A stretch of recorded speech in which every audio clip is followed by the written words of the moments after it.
Hey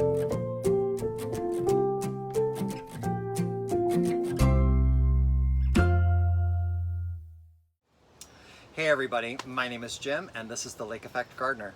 Thank you so much for tuning in. So today we have the most glorious weather. I have to say, it is a little bit on the cool side. We had a very big storm yesterday and lots of rain, lots of thunder, lots of lightning, and a lot of wind also. But behind that storm ushered in very, very cool air mass, cool and dry. So today's high temperature is only supposed to be about 64, which is 18 Celsius. So that is why this video is coming from the tunnel, because it's nice and cool and I'm not going to be sweating up a storm. Anyways, so the tunnel is brand new to the Lake Effect Garden this year and I'm so excited. It's one of those things that I've been mulling over for a couple of years now and I just kind of never got the guts to do it. Well, this year I finally bit the bullet and I bought myself a tunnel and I could not be happier. The tunnel is going to help me in two different ways, okay? Reason number one, the growing season here in Buffalo is not long at all, okay? We receive our first snowfall typically, not all the time, but typically at the end of October, early November, okay? I have some fabulous, not so fabulous memories of trick-or-treating as a kid during a Lake Effect snowstorm. Yeah, not fun. No one could see my costume either because it was covered in jackets and scarves and hats and whatnot. Never mind. So, I want to extend my growing season. Reason number one. I want to be able to protect my crops that are in here from frost and snow. Great. Second reason is, if you guys watched my vegetable, it's very windy today, by the way, if you can't tell. Okay. Yes. This is breathing right now. Everything's breathing. Anyways, if you guys watched my vegetable garden tour, you know that it's a fairly large garden. I have a lot planted in there. Most of the things, and I say most, are planted from seed. I plant them myself. I buy the seeds, I sow the seeds, and I grow them on from there. Some things reluctantly come from the garden center if my seeds don't work out. Okay? So, in order to start my seeds, I have to start them in the house, the warmest place. So I start dozens and dozens of seeds. When they germinate, they have to have a place to go. Our springs are kind of late here, so I can't really put them in my greenhouse. I mean, I can, but it's not terribly big. So most of my seedlings have to be housed in my sunroom, which is the only place that gets a decent amount of sunshine, okay? Well, my sunroom also happens to be the place where I spend most of my time. So I had all these tables set up and grow lights and everything else, and it was mayhem. It was mayhem. It was fun at first. I was like, I'm just surrounded by plants. I can't wait for spring. And then probably mid to late April, I was done. I was not having it at all. So I will be able to take my seedlings from my house and put them in here, which is going to be wonderful. It's going to free up a lot of real estate in my house, and it's going to give the chance to get the plants to get acclimatized sooner.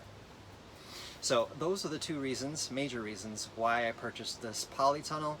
I'm so excited. I've got some wonderful plans for it, and what I'm going to do now is I'm going to show you exactly what my thoughts are when it comes to the design of this polytunnel.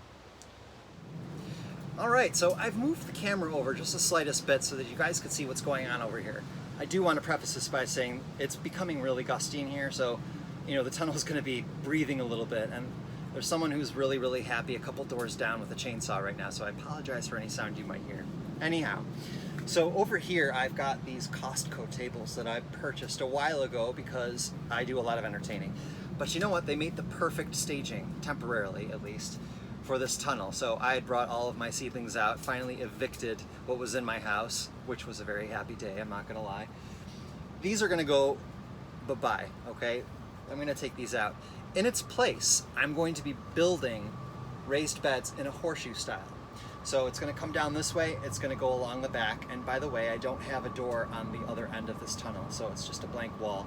I'll bring it along the back, and then I'll come down the other side. This end of the tunnel, there's a tree that's kind of close to the tunnel, and the root system is a bit shallow, so it's not going to be very hospitable for planting things in the ground. I might make a seating area because you know I love a seating area, or I might put some of those grow bags. And that's where I'm headed with this tunnel for this season only, okay? So I'm gonna lay my cardboard down to suppress all the grass and the weeds. And then on top of that, I'm going to add the remainder of the grow bags that I have when I was going to delusionally plant 20 bags of potatoes.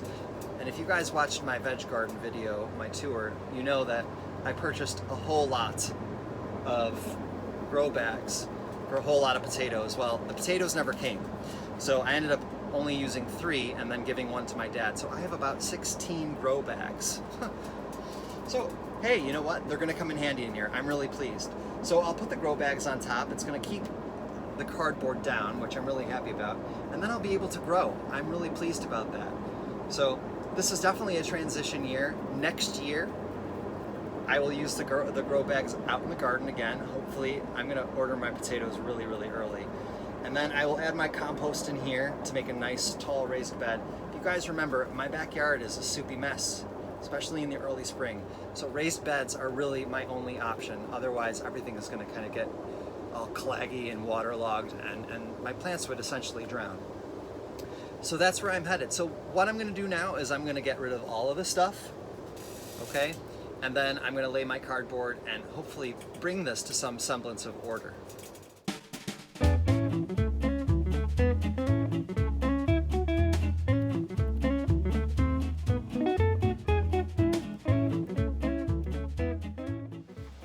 All right, it's all cleared out now. What I'm gonna do now is I'm gonna grab my lawnmower and I'm just going to give this a once over. I want the grass to be as short as possible so that I can put the cardboard on top of it.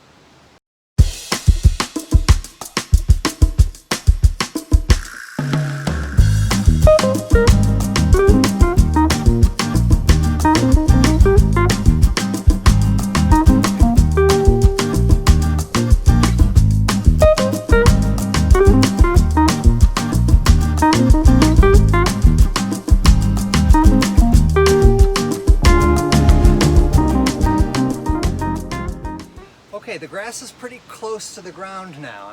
I'm pleased with how that turned out. I'm gonna go grab my weed whacker now, or as my British friends would call it, a strimmer. And I'm going to take down everything that's around the perimeter. I'm gonna move the camera though because the area in which I've got my little tripod set up here is still rather long and I do wanna take care of that. So that's what I'm gonna do next. Okay, so before I get into doing the weed whacking, or strimming. So I've got kind of an old weed whacker. I got this at an estate sale for $5, okay? And I mean, it's Black & Decker, it's a really good brand, but it's old. It worked fine. My problem that I'm currently having though is that the spool portion, the cover that goes on top of the spool, ended up getting, I don't know if it was dry rot or the plastic was just really super old. Anyways, the 2 little tabs that hold it down, hold the spool down, they ended up breaking. So the spool, which is also held in by a spring, would just not, it wouldn't stay. Being the type of person that I am, that I'm not willing to give up on anything, I first went and looked for a replacement cap. I can't find it anywhere. The search continues. But I stumbled upon one of those gardening hacks where you can actually use zip ties. And I did that, okay? So I have this little package of zip ties here, and I fed the zip tie, I apologize for the state of this. I fed the zip tie through the hole where normally that piece of plastic will come out, and tied it on there, and I've been using it ever since that way, and it works.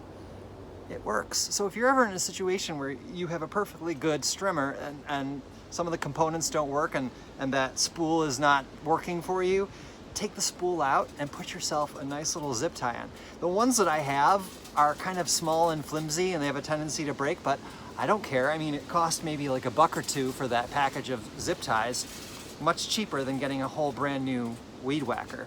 So, all right, I'm gonna get to it. I might have to replace one of these zip ties if they fall off, but it'll be better than nothing.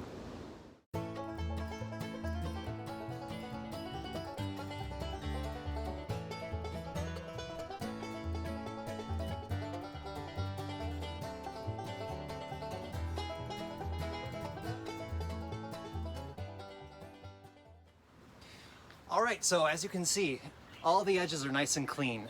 It's taken right down to the ground, which is going to be perfect. Now, I said I was going to put some cardboard down, and I went and inspected my cardboard supply, and it's terribly low. So instead of doing that, I have an absolutely massive tarp that I'm going to cut up, and I'm going to use that down instead just for the season. So I'll weigh it down so they can suppress the weeds, and then next year when I get the garden started, I will take all of that up, and I will hopefully have regained my collection of cardboard. I'll put the cardboard down before I put down the compost and make these permanent beds. Okay, all finished. I didn't put you through the whole cutting process and everything. It took a very long time. So this is what it looks like now. And each side of the polytunnel has tarp that has been folded over, so there's really twice as much tarp on each side than is currently pictured. The grass area I might keep. I'm not sure if I'm going to keep it as grass. I might, once the beds are made, I might just fill this up with wood chip or pea gravel or something, because like I said, the backyard gets really soupy. So that will be a game time decision, but I think it turned out pretty well. So I thought I'd give you a little backstory on the tarp. This is my back patio, okay? I do a lot of entertaining back here, lots of parties. So a couple years ago in October, I decided I was gonna have a harvest/Halloween party. And so the weather forecast was calling for gorgeous weather. I'm talking mid-October, 70 degrees, sunny, maybe just a little bit of light wind. Well, of course, as luck would have it, about 2 days before the party happened, they changed their forecast to the antithesis of that. Torrential rain and thunderstorms and whatever. Oh, by the way, there's some of my winter squash that I had harvested for the party. It makes great decoration. Anyways, I digress. So I used this tarp 100 feet by 80 feet and pitched it over the whole patio as a tent. And it worked. It worked pretty well, I have to say. It was very cozy, it was very dry for the most part, okay? Because as the rain came down and started pooling, I definitely started getting some rippage. And you can see how glorious the weather is after that, but you know what? It serves its purpose. I was happy of how it turned out. So, long story short, the reason why I'm telling you that is because even though I've got all of this tarp down, look how much I have left over. It's the tarp that won't go away. Oh well, I'll use it for something eventually. So that's that. Everything is prepped and ready to go. This will be all grow bags this year, and then next year I will pull this tarp up and I will lay down my cardboard. All right, I'm back in my shed now. I had to get myself another cup of tea. I was really craving one. So that's Polytunnel Phase 1. And I'm glad that I'm kind of taking it in phases. I don't want to get it up and running too soon. There are a couple things that I would like to do beforehand. First and foremost, I want to start sowing some more seeds. So I don't want to get ahead of myself where I get all the compost that I need and fill all the bags, etc., etc. I want to kind of scope to see what I'll have available to plant before I actually go ahead and plant it. Of course, I'm a greedy guts. I'm going to probably go ahead and start sowing several things, several varieties, mostly greens. So I'll do some more brassicas to pull them through. Maybe I'll do some purple sprouting broccoli. I still have several seeds of those.